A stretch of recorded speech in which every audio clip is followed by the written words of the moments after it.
तर नमस्कार मित्रांनो, तुमचं नवीन मतदान कसं काढायचं किंवा मतदान जे कार्ड आहे त्यासाठी काय डॉक्युमेंट लागतात, त्याचबरोबर हे मतदान जे कार्ड आहे ते नवीन जे अप्लाय करायला सांगितलं होतं ते कसं करायचं, चला तर आपल्या 5 मिनिटाच्या व्हिडिओच्या माध्यमातून जाणून घेऊया. परंतु तुम्ही जर आपल्या चॅनलवरती पहिल्यांदा झाला असेल तर आपल्या चॅनलला सबस्क्राईब करून ठेवा.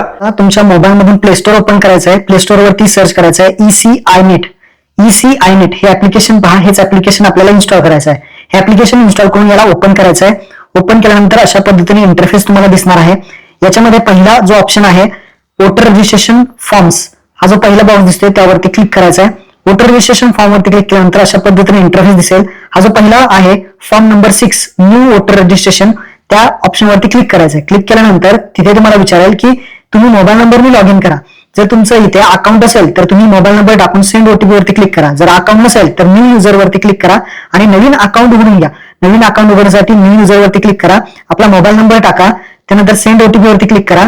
त्यानंतर तुमचं फर्स्ट नेम टाका, लास्ट नेम टाका. नाव आणि आडनाव टाकल्यानंतर जो ओटीपी आलेला आहे तो ओटीपी टाकून सबमिट करा, म्हणजे तुमचं अकाउंट इथे ओपन होईल.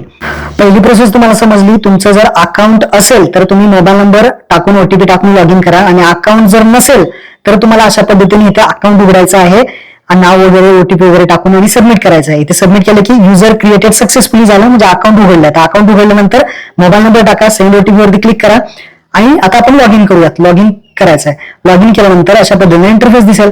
आता लॉग इन झालेला आहोत. आपल्याला आता पुन्हा इथे क्लिक करायचं आहे. पहिला बॉक्स वोटर रजिस्ट्रेशन फॉर्म्स आणि form number 6 new voter registration, इथे आल्यानंतर लेट स्टार्ट खाली बटन दिसेल, त्यावरती क्लिक करा. त्यानंतर पहिला ऑप्शन आहे yes I am applying for the first time, त्या ऑप्शन वरती क्लिक करून खाली नेक्स्ट बटनावरती क्लिक करा. नेक्स्ट बटनावरती जर क्लिक केलं तर पुढे येणार आहात. इथे आपल्याला माहिती भरायची आहे. आता काय काय माहिती भरायची आहे तर सर्वात पहिल्यांदा स्टेट, आपलं महाराष्ट्र राज्य इथे सर्वात पहिल्यांदा निवडायचं आहे. त्यानंतर डिस्ट्रिक्ट तुम्ही कोणत्या जिल्ह्यातून आहात, ज्या कोणत्या जिल्ह्यामध्ये तुम्हाला मतदार यादीमध्ये नाव लावायचं तो तुमचा जिल्हा झाला, तो जिल्हा तुम्हाला इथे सिलेक्ट करायचा. त्यानंतर तुम्हाला खाली असेंब्ली पार्लमेंट विचारलं जाईल. आता हा जो असेंब्ली पार्लमेंट कन्सिस्टन्सी आहे ज्याला मराठीमध्ये मतदारसंघ म्हणतात, मोठा कोण व्यक्ती असेल त्यांना तुम्ही विचारू शकता मतदारसंघ आपला कुठला आहे, तर ते तुम्हाला सांगेल, तर तो मतदारसंघ निवडा. त्यानंतर जन्मतारीख आधार कार्डवरती जशी डेट ऑफ बर्थ आहे तशीच इथे सिलेक्ट करायचे. त्यानंतर डॉक्युमेंट डेट ऑफ बर्थचा प्रूफ तुम्हाला इथे अपलोड करायचे, जन्मतारखेचा पुरावा.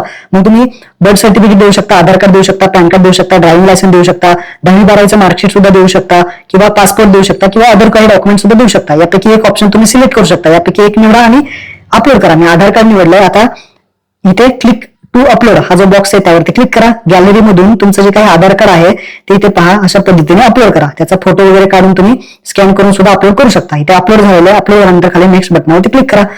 डेट ऑफ बर्थचा प्रूफ झाला. आता पुढे येणार अपलोड पिक्चर म्हणजे पासपोर्ट साईज फोटो इथे अपलोड करायचा आहे. पहिल्या बॉक्सवरती क्लिक करा.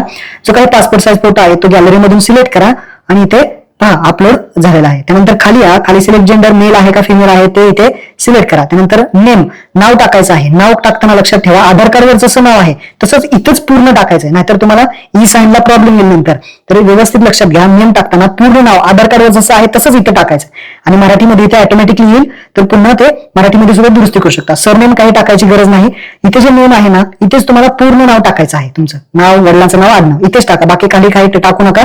डायरेक्ट खाली आधार डिटेल्स मध्ये आधार नंबर इथे टाकायचा आहे आणि खाली येऊन सेल्फ सिलेक्ट करा आणि तुमचा जो काही मोबाईल नंबर आहे तो टाका. बाकी इथे काही टाकायची गरज नाही. आधार नंबर, मोबाईल नंबर आणि नाव एवढंच टाकायचंय. नेम मध्ये पूर्ण नाव टाकायचं. त्यानंतर नेक्स्ट करा. नेक्स्ट केल्यानंतर father details, mother details, wife, husband जे काही ऑप्शन आहे तुम्हाला कोण लावायचे तुमच्या मतदान कार्डवरती ते इथे टाका. मी फादर सिलेक्ट केलंय तर आता फादरचं नाव खाली येणार आहे. नेम ऑफ रिलेटिव्ह मध्ये इथे तुम्हाला नाव टाकायचं जे तुम्हाला लावायचं आहे तुमच्या आधार कार्डवरती. फादर लावायचं आहे, मदर लावायचं आहे किंवा हजबंड लावायचं आहे ते तुम्ही इथे सिलेक्ट करू शकता.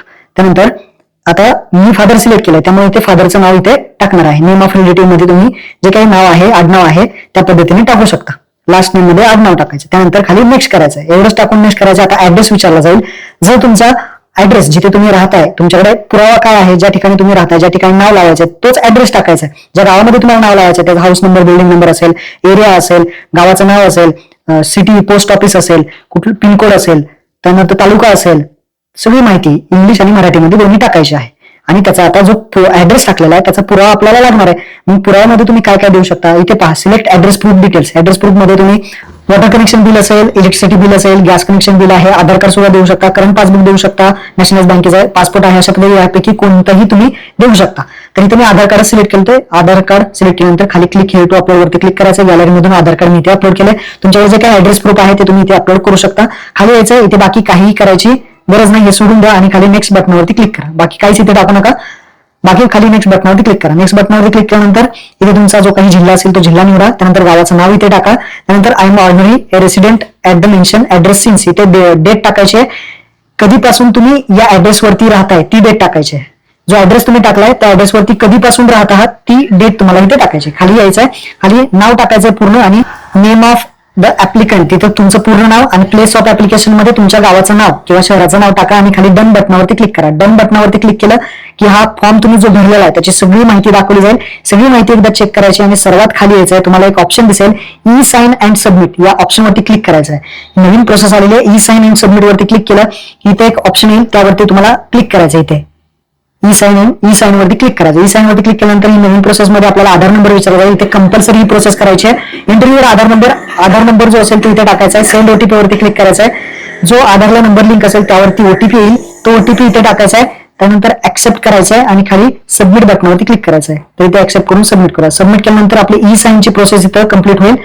नाव बरोबर तुम्ही टाकलं असेल, आधार कार्डवरचं नाव आणि तुम्ही फॉर्म भरताना जे नाव टाकले तरच ही प्रोसेस कंप्लीट होईल आणि इथे रेफरन्स आयडी येईल. तुम्हाला एक SMS सुद्धा येईल, तुमची प्रोसेस आता कंप्लीट झालेली आहे. याचा स्क्रीनशॉट काढून घ्या. हा रेफरन्स आयडी तुम्हाला लागणार आहे. ओके बटनावरती क्लिक करा. आता तुमचं जे मतदान कार्ड आहे किंवा यादीत नाव लागले का नाही ते तुम्ही कसं पाहू शकता, तर इथे येऊन ट्रॅक ऍप्लिकेशन वरती क्लिक करा. तुमचं मतदान कार्ड झालेलं आहे का नाही हे तुम्ही चेक करू शकता. रेफरन्स आयडी जो आहे तो मिळालेला तो इथे रेफरन्स आयडी पूर्णपणे टाकायचा आणि ट्रॅक स्टेटस वरती क्लिक करायचं. आता मी आत्ताच केलं आहे त्यामुळे इथे पहा सबमिटेड दाखवतोय. काही दिवसाने BLO अपॉइंटमेंटची प्रोसेस होईल आणि ऍक्सेप्ट रिजेक्ट होईल. डॉक्युमेंट बरोबर असतील तर ऍक्सेप्ट होईल, डॉक्युमेंट चुकीचे असतील तर रिजेक्ट होईल. ऍक्सेप्ट झाल्यानंतर तुम्हाला मतदान कार्डचा नंबर सुद्धा इथेच येईल आणि मतदान कार्ड सुद्धा तुम्ही डाउनलोड करू शकता. मतदान कार्ड जेव्हा तुमचं डाउनलोड होईल त्यावेळेसच तुमचं यादीमध्ये सुद्धा डाउनलोड होईल. इथे पहा डाउनलोडचा सुद्धा ऑप्शन आहे. काही दिवसांनी 10 ते 15 दिवसांनी तुम्ही मतदान कार्ड इथून डाउनलोड सुद्धा करू शकता आणि काही दिवसांनी मतदान कार्ड सुद्धा पोस्टाने येऊन जाईल. अशा पद्धतीने तुम्ही यादीमध्ये लावू शकता आणि कार्ड काढू शकता. महत्त्वपूर्ण व्हिडिओ सर्वांना शेअर करा. धन्यवाद.